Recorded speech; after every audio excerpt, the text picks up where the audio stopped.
püriden nari mıdır?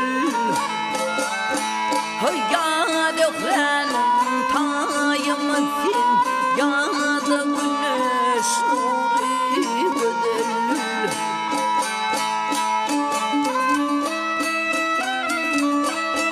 Hayran men hayran işine, sallansa yürüyüşüne. Altın yıllı bak düşüne, bilden kimin yari mıdır? Şu örüm atan saçın göğsüne yatan saçın.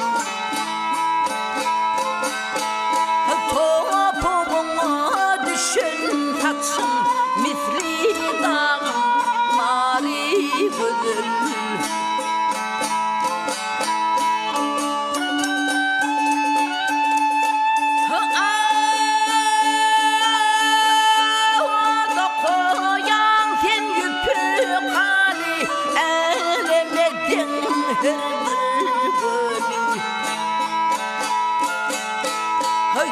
Hiç evde yok öğün yali, kim öğretti deridir?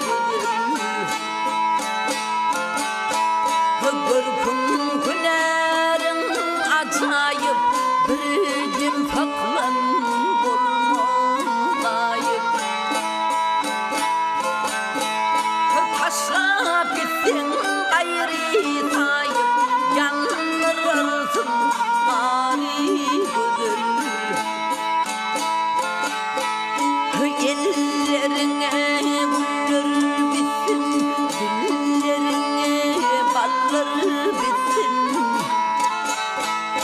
Gören tarifini ettin, birce baktın beri güdür.